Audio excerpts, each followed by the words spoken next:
Hello everyone. आज है 25 अप्रैल और आज की इस क्लास में हम डिस्कस करेंगे 25 अप्रैल से बनने वाले करंट अफेयर के सभी इंपॉर्टेंट क्वेश्चंस।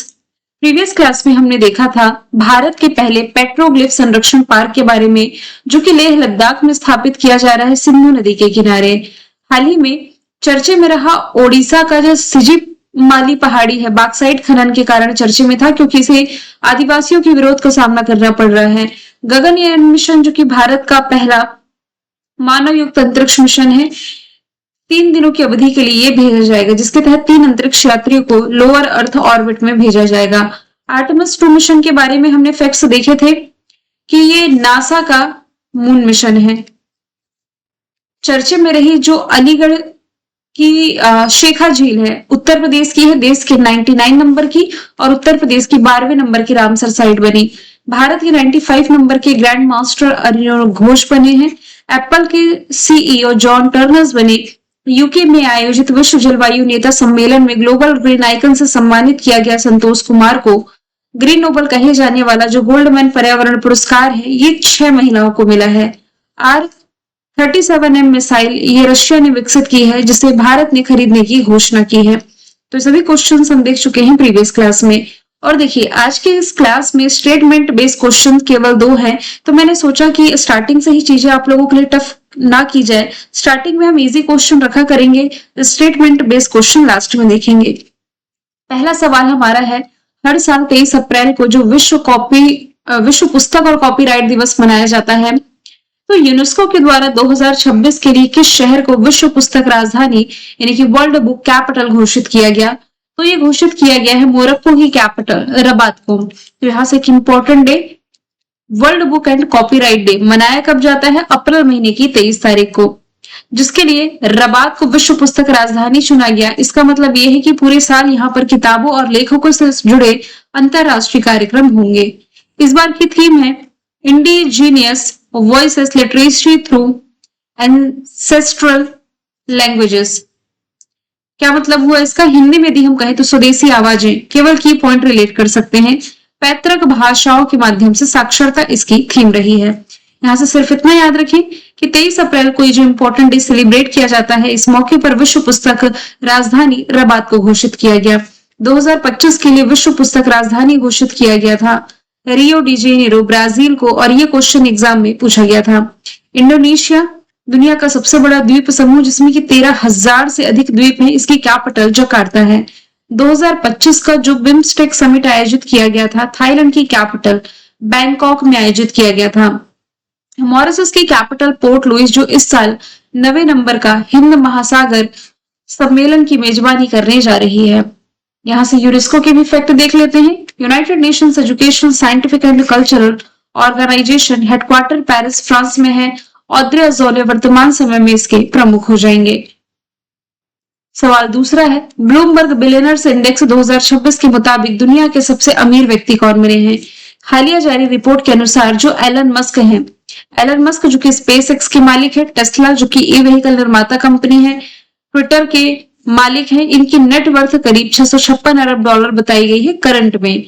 इसमें दूसरे स्थान पर है लैरी पेज, जो कि गूगल के संस्थापक हैं। तीसरे स्थान पर है अमेज़न के मालिक जेफ बेजोस। तो टॉप 3 यहाँ से मैंने मेंशन कर दिए हैं।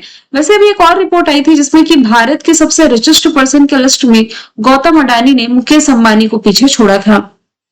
तीसरा सवाल है, भारत की ओर से T20 इंटरनेशनल में सबसे ज्यादा रन बनाने वाली खिलाड़ी का नाम क्या है, जिन्होंने अप्रैल 2026 में रोहित शर्मा का रिकॉर्ड तोड़ा? तो आंसर यहाँ से हो जाएगा स्मृति मंधाना। अभी क्या हुआ है, अप्रैल के महीने में स्मृति मंधाना ने साउथ अफ्रीका के खिलाफ डरबन में खेले गए T20 सीरीज के पहले मुकाबले में नया रिकॉर्ड बनाया। तो स्मृति के नाम पर 161 T20 इंटरनेशनल मैचों में 4,244 रन दर्ज हो चुके हैं, जबकि रोहित शर्मा के नाम 4,231। इस हिसाब से इन्होंने रोहित शर्मा का रिकॉर्ड बीट कर दिया है। यदि बात की जाए स्पोर्ट्स के करंट अफेयर की, एक और क्वेश्चन मैंने ऐड किया है स्पोर्ट्स का, लेट मी चेक। हाँ, क्वेश्चन 7 में तब हम देख लेंगे।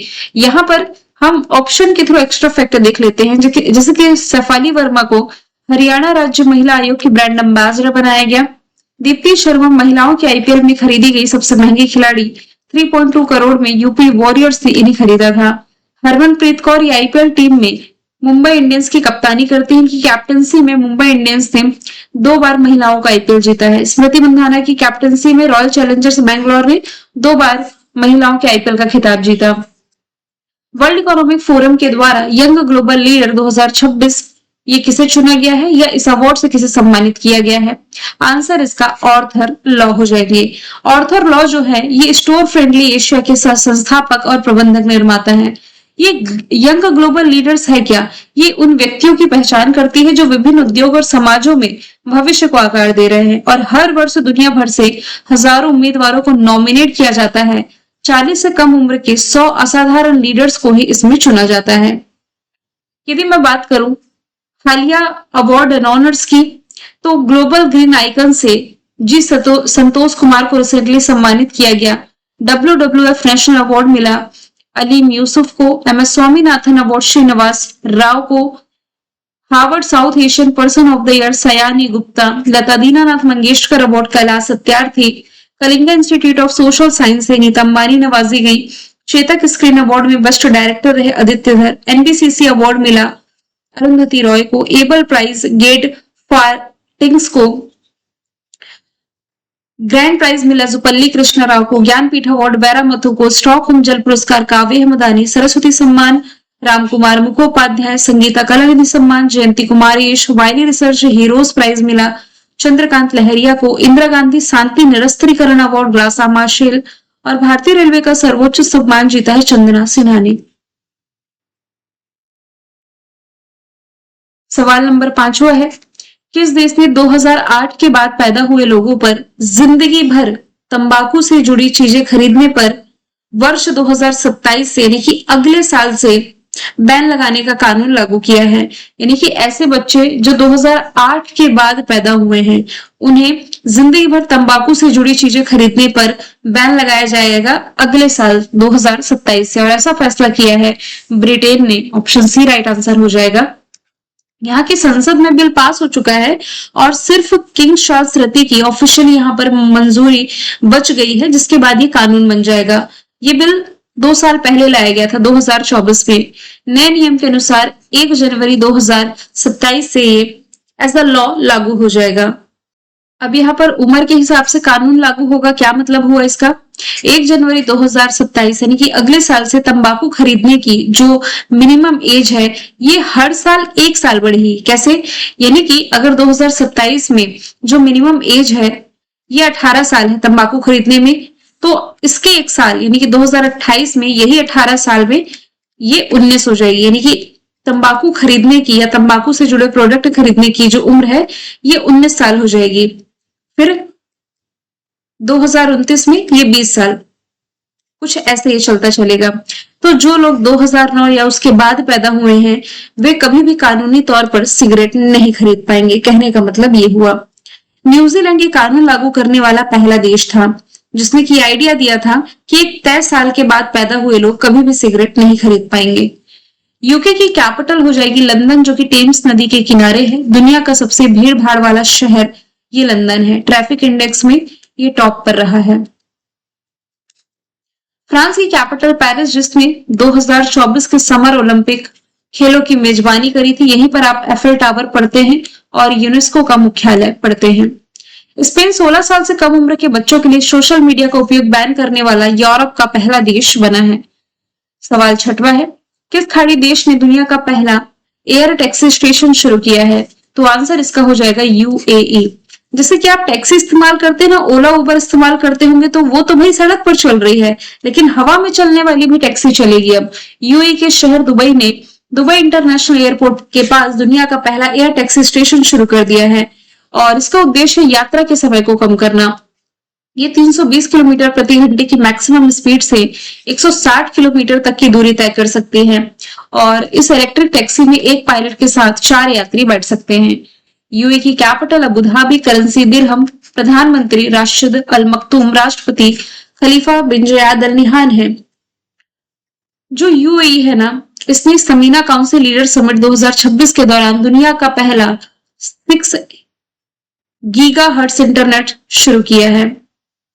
इसके अलावा 17वें नंबर का मेंस एशिया क्रिकेट कप ये यूएई ने होस्ट किया, जिसमें कि विजेता भारत था। दुनिया का पहला एआई शेफ रेस्टोरेंट दुबई में ओपन हुआ, नाम है वुहू। मशरेक जो है गुजरात की gift city, Gujarat international finance tech city में प्रवेश करने वाला यूएई का पहला बैंक बना। लास्ट ईयर का T20 वुमेन वर्ल्ड कप भी यूएई ने होस्ट किया, विजेता इसमें न्यूजीलैंड था। आईआईटी दिल्ली ने अपना ब्रांच भारत के बाहर जो पहला ब्रांच ओपन किया अबू धाबी में। भारत यूएई के बीच डेजर्ट साइक्लोन अभ्यास हुआ और दीपक मित्तल यूएई में भारत के अगले राजदूत नियुक्त किए गए हैं। ये खाड़ी देश जिसकी लोकेशन आप देख पा रहे हैं।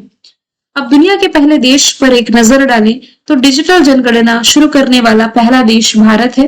दुनिया का पहला प्राइवेट स्पेस स्टेशन हावेन-1 अमेरिका ने विकसित किया। सिलिकॉन मुक्त पहला कंप्यूटर भी अमेरिका ने, और दुनिया का पहला मानव ब्लैडर का ट्रांसप्लांट भी अमेरिका ने किया। एचआईवी से बचाव के लिए लेनेका पावर दवा को शुरू करने वाला दुनिया का पहला देश जिम्बाब्वे है। न्यूबॉर्न बेबीज और छोटे बच्चों के लिए मलेरिया की पहली दवा विकसित की है स्विट्जरलैंड ने। पश्चिम एशिया संकट के कारण राष्ट्रीय ऊर्जा आपातकाल लगाने वाला पहला देश फिलीपींस। यूरोपीय संघ में मां से बच्चों में एचआईवी और सिफिलिस के संक्रमण को खत्म करने वाला देश डेनमार्क है। दुनिया की पहली केवल माल ढुलाई के लिए बुलेट ट्रेन सुविधा शुरू की जापान ने। अफगानिस्तान में तालिबान सरकार को ऑफिशियली तौर पर मान्यता देने वाला पहला देश हो जाएगा रशिया। दुनिया की पहली गैर बाइनरी चिप लॉन्च की चाइना ने। डब्ल्यूएचओ द्वारा मलेरिया मुक्त प्रमाणित होने वाला अमेज़न का पहला देश बना है सूरीनाम। दुनिया का पहला जेट संचालित उड़ने वाला ह्यूमनॉइड रोबोट पेश किया इटली ने। कुष्ठ रोग खत्म करने वाला पहला देश जॉर्डन। अपने सभी ग्लेशियर खोने वाला देश वेनेजुएला। और 4 दिन का वर्क वीक लाने वाला एशिया का पहला देश सिंगापुर। 16 साल से कम उम्र के बच्चों के लिए सोशल मीडिया का उपयोग बैन करने वाला पहला देश ऑस्ट्रेलिया। सवाल 7वां है, किस क्रिकेट एसोसिएशन ने 2026 से 27 के घरेलू सीजन के लिए या 2026 से 27 के घरेलू सीजन से खिलाड़ी अनुबंध प्रणाली यानी कि प्लेयर कॉन्ट्रैक्ट सिस्टम शुरू करने की घोषणा करी है? तो ऐसी घोषणा मुंबई क्रिकेट एसोसिएशन ने रिसेंटली कर दी है। अब इसका मतलब क्या हुआ? देखिए, अब तक क्या होता था कि भारत में केवल जो बीसीसीआई है, बीसीसीआई जो कि राष्ट्रीय स्तर पर क्रिकेट को रेगुलेट करती है, तो बीसीसीआई ही इंटरनेशनल स्टेज पर खेलने वाले खिलाड़ियों को ये कॉन्ट्रैक्ट देता था, एक तरह का अनुबंध देता था। घरेलू स्तर पर खिलाड़ियों को केवल मैच फीस और भत्ते दिए जाते थे। जो भी घरेलू मैचेस होते थे तो खिलाड़ी को एक फिक्स्ड अमाउंट जो भी मैच की फीस होती है और जो भत्ते जो अलाउंस होते हैं वो मिलते थे। भुगतान का अब ये जो नया मॉडल है ये पक्का करेगा कि घरेलू स्तर पर लगातार अच्छा प्रदर्शन करने वाले जो खिलाड़ी हैं इन्हें एक पक्की आमदनी और पहचान मिल सके। एक तरह का जॉब में जैसा पैसा मिलता है ना, उस तरीके का पैसा ये प्रोवाइड कराया जाएगा, किसी फिक्स मैच के लिए नहीं मिलेगा। 3 ग्रेड में पैसे बांटे जाएंगे, grade A, grade B, grade C. Grade A है 12 लाख से 20 लाख, ग्रेड बी है 8 से 12 लाख और ग्रेड सी इसमें है 8 लाख रुपए प्रति वर्ष का। ठीक है, आगे चलते हैं। स्पोर्ट्स के करंट अफेयर पर यदि हम नजर डालें तो फिडे महिला कैंडिडेट्स टूर्नामेंट जीता है आर वैशाली ने। Leading women cricket in the world सर्वश्रेष्ठ महिला क्रिकेटर दीप्ति शर्मा चुनी गई हैं और western T20 cricketer of the year Abhishek Sharma. Shubman Gill IPL में 4000 रन बनाने वाले सबसे युवा भारतीय बने। आईपीएल के इतिहास में 200 विकेट लेने वाले पहले तेज गेंदबाज भुवनेश्वर कुमार है। सैफ अंडर 20 खिताब जीता बांग्लादेश ने। यूएस मेजर लीग क्रिकेट में शामिल हुए हैं R Ashwin. Men's T20 world cup Bharat ने जीता। एशिया कप भी भारत ने जीता। मियामी ओपन में मेंस सिंगल का टाइटल यानिक सिनर ने, वुमेन सिंगल का अरियाना सबालेंका ने।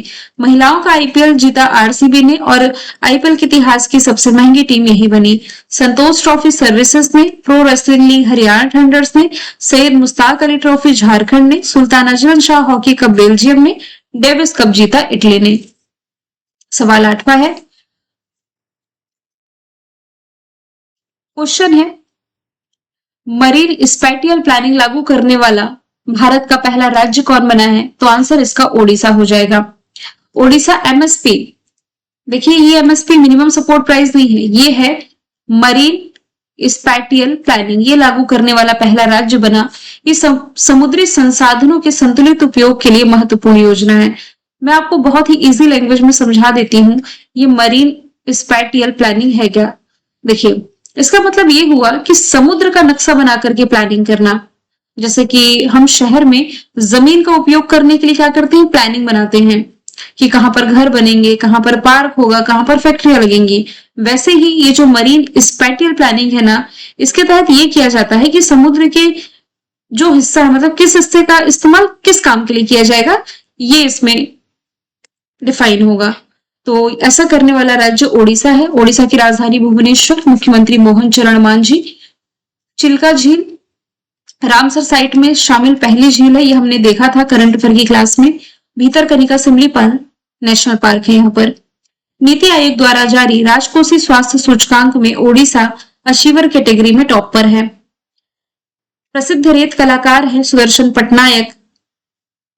इन्होंने दुनिया की सबसे बड़ी सांता क्लॉज की मूर्ति बनाई जो कि रेत से बनी है, और इन्हीं सुदर्शन पटनायक को भारत में जो डिजिटल जनगणना हो रही है इसके लिए एम्बेसडर बनाया गया। कलिंगा साहित्य महोत्सव ये जनवरी के महीने में भुवनेश्वर में हुआ, और यहाँ पर जनवरी के महीने में राजा रानी संगीत महोत्सव का आयोजन किया जाता है। आरबीआई अपना दूसरा डेटा सेंटर ओडिशा में स्थापित कर रही है। देवरीगढ़ वन्यजीव अभ्यारण्य में भारतीय बाइसन उत्सव की शुरुआत की गई। अब यहाँ पर पहले राज्य वाला फैक्ट है, महाराष्ट्र सरकार ने भारत की पहली चालक रहित पॉट टैक्सी परियोजना मुंबई में लॉन्च की। भारत का पहला prototype fast breeder reactor Tamil Nadu में। वन उत्पादों के लिए प्रमाण सर्टिफिकेट पाने वाला पहला राज्य आंध्र प्रदेश है। भारत का आधिकारिक जाति मुक्त गांव ये महाराष्ट्र के अहिल्यानगर में स्थित सौंदला है। रोलिंग बजट अपनाने वाला पहला राज्य मध्य प्रदेश। गौ अभ्यारण्य स्थापित करने वाला राज्य मध्य प्रदेश। भारत का पहला महिला वेलनेस ऑन व्हील्स लॉन्च किया तमिलनाडु ने। सरकारी कर्मचारियों के लिए सबैटिकल लीव योजना शुरू करने वाला राज्य सिक्किम। जैविक खेती लागू करने वाला राज्य सिक्किम। भारत की पहली एआई पावर्ड आंगनवाड़ी, जहाजों के लिए समर्पित नीति, गाय को राजमाता की उपाधि, और भारत की पहली एआई यूनिवर्सिटी। सभी का आंसर महाराष्ट्र है। इस राज्य में भारत की पहली खनन पर्यटन परियोजना शुरू की जाएगी। आंसर झारखंड है। भारत का पहला हॉर्नबिल संरक्षण केंद्र तमिलनाडु में। क्रूज भारत मिशन में शामिल पहला राज्य गुजरात। भारत का पहला लकड़ी का गुरुद्वारा। विधानसभा में सांकेतिक भाषा लागू करने वाला राज्य पंजाब है। अंतरराष्ट्रीय सीमा पर ड्रोन प्रणाली तैनात करने वाला राज्य पंजाब है। भारत का पहला तितली अभ्यारण्य, खुद का ओटीटी प्लेटफॉर्म और पूर्ण डिजिटल साक्षर राज्य, साथ ही वरिष्ठ नागरिक आयोग स्थापित करने वाला, साथ ही एल्डरली बजट पेश करने वाला राज्य भी केरला है। भारत का पहला एआई आधारित सड़क सुरक्षा पायलट प्रोजेक्ट विधानसभा में अनुवाद प्रणाली लागू करने वाला राज्य यूपी है। मृत्यु का अधिकार लागू करने वाला राज्य कर्नाटका, जबकि ड्रोन पॉलिसी लागू करने वाला राज्य हिमाचल है। इसमें आप कंफ्यूज नहीं होइए, यहाँ लिखा है पहला पूर्ण डिजिटल साक्षर राज्य केरल है, लेकिन 100% कार्यात्मक साक्षरता हासिल करने वाला राज्य मिजोरम है। अब स्टेटमेंट बेस्ड क्वेश्चन पर आते हैं, जो कि आज केवल 2 है। हाल ही में चाइना के द्वारा तियांगोंग अंतरिक्ष मिशन के लिए पाकिस्तानी अंतरिक्ष यात्रियों के संदर्भ में निम्नलिखित कथनों पर विचार कीजिए। देखिए, सबसे पहली बात चाइना का डिस्कशन है। भारत का पड़ोसी, इसकी स्पेस एजेंसी है CNSA, China national space administration. इसका एक अंतरिक्ष मिशन है जिसका नाम यहाँ पर मेंशन है तियांगोंग। ये अपने इस अंतरिक्ष मिशन के लिए ना अभी हाल ही में पाकिस्तानी अंतरिक्ष यात्री को चयन किया है, जिसके कारण ये चर्चे में आया है ना। और ऐसा फर्स्ट टाइम हो रहा है कि जब चाइना ने पाकिस्तान या पाकिस्तान के अंतरिक्ष यात्रियों को अपनी इस विशेष योजना में शामिल किया है। अब इसमें क्या होगा कि जो भी इसमें सिलेक्टेड कैंडिडेट्स हैं, जो अंतरिक्ष यात्री हैं, इन्हें पेलोड विशेषज्ञ के रूप में शामिल किया जा सकता है ना। तो चाइना और पाकिस्तान की तो वैसे ही बनती है, इन दोनों के बीच में आप कह सकते हैं अंतरिक्ष सहयोग को बढ़ावा देने की दिशा में एक तरह का कदम है। थ्योरी आपने समझ ली, तो चलिए सॉल्व करते हैं। पहला पॉइंट लिखा हुआ है कि चाइना ने पहली बार अपने मानव अंतरिक्ष कार्यक्रम में विदेशी अंतरिक्ष यात्रियों को शामिल करने के लिए पाकिस्तान के उम्मीदवारों का चयन किया है। बिल्कुल ये सही बात है, ऐसा फर्स्ट टाइम हो रहा है। जो भी चयनित उम्मीदवार है, इनमें से एक अंतरिक्ष यात्री को पेलोड विशेषज्ञ के रूप में शामिल किया जा सकता है, ऐसी बात तो चल रही है, जो कि पॉइंट सही है। और ये पहल चाइना और पाकिस्तान के बीच अंतरिक्ष सहयोग और रणनीति साझेदारी को दर्शाती है। कुल मिलाकर यदि हम देखें तो सभी आंसर यहाँ से सही हो जाएंगे। ये वही चाइना है जिसने कि दुनिया का पहला आर्टिफिशियल सन विकसित किया था, जिसका नाम था ईस्ट, और इससे एग्जाम में क्वेश्चन पूछा गया था। ईस्ट की फुल फॉर्म बनती है एक्सपेरिमेंटल एडवांस्ड सुपर कंडक्टिव टोकोमेव। देखिए यहाँ पर सभी पॉइंट सही है जो कि मैंने आपको एक्सप्लेन करके बताया है। और 10वें नंबर के सवाल की तरफ चलते हैं। अभी ऑनलाइन गेमिंग वाला फैक्ट चर्चे में था। ऑनलाइन गेमिंग के संवर्धन और विनियमन अधिनियम 2026 के संदर्भ में कुछ फैक्ट लिखे हुए हैं जिस पर आपको विचार करना है। ठीक है, पहला पॉइंट पहले मैं आपको इजी लैंग्वेज में समझा देती हूँ ये है क्या। जो ऑनलाइन गेमिंग नियम है ना 2026 मई से लागू होंगे, 1 मई से, 1 मई यानी कि ये महीना खत्म होगा और ये लागू हो जाएंगे। इसमें क्या चीजों पर ध्यान दिया जा रहा है ये मैं आपको क्लियर करती हूँ। इन नियमों का जो मुख्य उद्देश्य है ना, ये मेन उद्देश्य ये है कि जो ऑनलाइन मनी गेम्स होते हैं, मतलब कि ऐसे गेम जिसमें कि पैसे लगाए जा सकते हैं, पैसे लगाने वाले गेम या मनी गेम्स हुए, इस पर रोक लगाई जाए और नागरिकों की सुरक्षा करना, साथ ही ई स्पोर्ट्स को इसमें बढ़ावा देना। जो ई स्पोर्ट्स होते हैं, डिजिटल ई स्पोर्ट्स जो मोबाइल के माध्यम से खेले जाते हैं, इसे बढ़ावा देना। बस पैसे वाले गेम यहाँ पर ना खेले जाए, इसे रोका जाए, है ना। और इसके लिए जो भारत का इलेक्ट्रॉनिक्स और सूचना प्रौद्योगिकी मंत्रालय है, इसने नए नियम जारी कर दिए हैं। तो मंत्रालय जो जिम्मेदार है ये आपका मिनिस्ट्री ऑफ इलेक्ट्रॉनिक्स हो गया। और इसमें क्या होता है कि खेल के लिए जो रजिस्ट्रेशन किया जाता है ना, ये लिमिटेड होता है। कितने टाइम के लिए? ये 10 साल के लिए वैलिड होता है ना। तो ये आपने समझ लिया। ऑनलाइन गेमिंग विनियमन अधिनियम जो 1 मई से लॉन्च या लागू होने जा रहे हैं, इसके संबंध में कुछ फैक्ट लिखे हुए हैं। Online gaming authority of India, OGI यानी कि online gaming authority of India, इसकी स्थापना गृह मंत्रालय के अंतर्गत की गई है। ऐसा तो नहीं है, अभी जस्ट मैंने बताया है कि इसके लिए जो जिम्मेदार मंत्रालय है ये आपका सूचना प्रौद्योगिकी मंत्रालय है, इलेक्ट्रॉनिक्स और सूचना प्रौद्योगिकी मंत्रालय है। और ये नियम ऑनलाइन मनी गेमिंग को प्रतिबंधित करते हैं, जबकि ई स्पोर्ट्स और सोशल गेमिंग को बढ़ावा देते हैं। ये बिल्कुल सही पॉइंट है। तो ये किस मंत्रालय के अंतर्गत आएगा? इलेक्ट्रॉनिक्स मंत्रालय के अंतर्गत। पैसे वाली गेमिंग पर इसमें बैन लगाया जाएगा, ई स्पोर्ट्स को बढ़ावा दिया जाएगा। ठीक है। तीसरा पॉइंट ये लिखा हुआ है कि किसी अधिसूचित खेल के लिए जो रजिस्ट्रेशन है ये आजीवन वैध होता है। क्या जिंदगी भर के लिए रजिस्ट्रेशन वैध है? नहीं, ये पॉइंट यहां से गलत है। तो यदि आप देखें तो ऑप्शन ए और 3 यहाँ पर गलत है। केवल कौन सा सही हो जाएगा? Option B. तो यहाँ पर ओजेआई की स्थापना ये इलेक्ट्रॉनिक और सूचना प्रौद्योगिकी मंत्रालय के तहत की गई है। मनी गेमिंग को बैन करके ई स्पोर्ट्स को बढ़ावा देना पर्पस है। और रजिस्ट्रेशन जीवन भर के लिए नहीं होता, मैक्सिमम 10 साल के लिए होगा। ये मैंने कल आपसे पूछा था रोमुआल्ड वाडाग्नी किस देश के राष्ट्रपति बने? आंसर था बेनिन। आज का सवाल है किस भारतीय वनस्पति वैज्ञानिक को WWF नेशनल अवार्ड से सम्मानित किया गया? आंसर इसका जो भी आप कमेंट बॉक्स में बताएं। मिलेंगे नेक्स्ट क्लास में। Thank you so much.